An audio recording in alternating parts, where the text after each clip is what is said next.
এটা ভিডিঅ'ত দেখাইছোঁ গ্ৰীণ টি কেনেকৈ প্ৰস্তুত কৰা হয় আমাৰ ঘৰৰ বাগানখন আমি দেখাইছোঁ এতিয়া আপোনালোকে এই ইমানবোৰ চাব পাৰে কি ধুনীয়া বাগান আছে।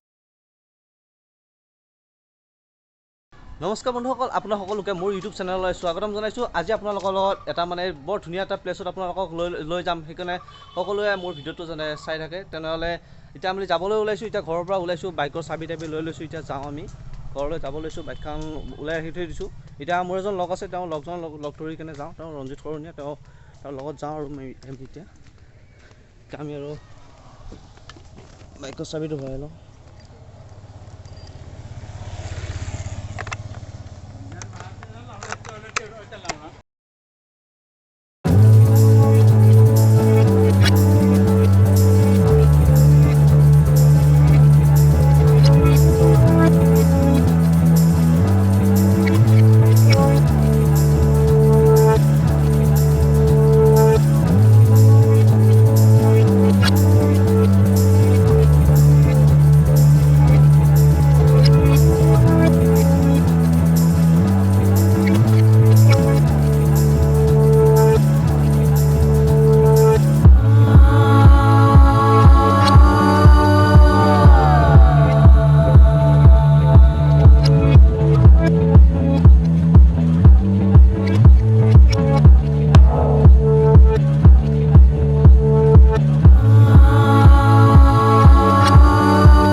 এতিয়া আমি পাই গ'লোঁ আমাৰ ফাইনেল ডেষ্টিনেশ্যন। এই চাওক কি ধুনীয়া পৰিৱেশ, এতিয়া গোটেই চব দেখে আছে বাগান। এইখিনি জেগাখিনি হ'ল আমাৰ বৰঙাজুলি হয়, এইখিনি জেগাটোৰ নাম হয় ডিমাকুছিৰ পৰা অলপ কিছু দূৰত হয়, 1.5-2 কিলোমিটাৰমান দূৰত হয়। এইখিনি কি ধুনীয়া পৰিৱেশৰ মাজত ইয়াতে আছে।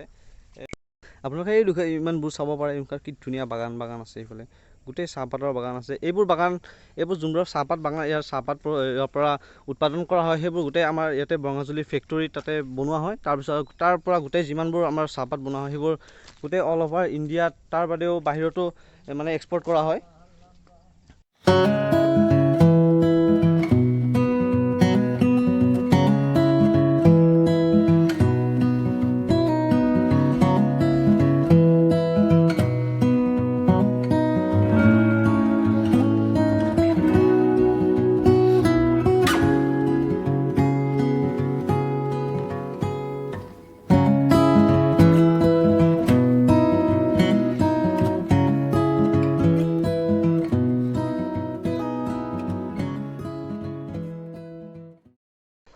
এইখিনি চাব পাৰে কি ধুনীয়া বাগান। ইয়াতে বহুতো কৰ্মচাৰীয়ে ইয়াতে কাম কৰে, যিবোৰ আমাৰ থলুৱা ইয়াতে মানুহ আছে, তেওঁলোকে ইয়াতে পাত তোলে।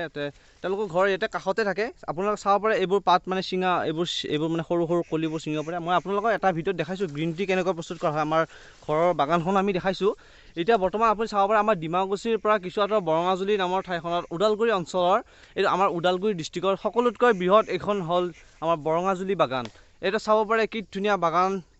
ইয়াতে বহুতো আমাৰ অসমৰ বাহিৰত ইয়াৰ প্ৰডাকশ্যন যায়, দেশ বিদেশে ইয়াৰ প্ৰডাকশ্যন চলি থাকে। ঠিক কিজানি আপুনি যোনটো ৰাতিপুৱা আপুনি চাহ খায়, সেই চাহটো কিজানি ইয়াৰ পৰাই গৈছে চাগে, আপুনি নাজানিব পাৰে, কিন্তু ইয়াৰ পৰাই গৈছে চাগে।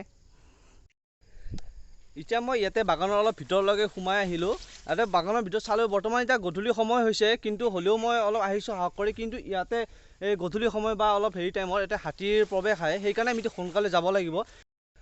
ঠিক আছে বন্ধুসকল, এতিয়া আমি ঘৰলৈ যাব লাগে। এতিয়া গধূলি সময় হৈছে, মোৰ তেওঁ লগজনে মাতি আছে যাব লাগে বুলি, তেওঁ ভিডিঅ' শ্বুট কৰিলে। এতিয়া হাতী আহিব বুলি ধৰিছে, সেইকাৰণে অলপ ভয়ো লাগে, যাওঁ আৰু এতিয়া।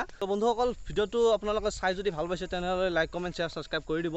আৰু এতিয়া আমি ঘৰলৈ যাওঁ, আৰু এতিয়া গধূলি সময় হ'ল, সেইকাৰণে আমি ঘৰলৈ যাওঁ। আহি যাওক, বাইকখন চলাওঁ আৰু যাওঁ। আমাৰ বন্ধু হয় ৰঞ্জিত খৰণীয়া, ইয়াৰ এটা ইউটিউব চেনেল আছে, কি আছে নামটো চেনেলটো? ৰঞ্জিত অসম বুলি এটা চেনেল আছে, তেওঁৰ চেনেলটো পাৰিলে ছাবস্ক্ৰাইব কৰি দিব। অঁ, এও বৰ ভাল ভাল ভিডিঅ' বনায়। এতিয়া আমি যাওঁ, ঘৰলৈ যাওঁ, ছাবস্ক্ৰাইব কৰি দিব, যাওঁ ঘৰলৈ। চলো।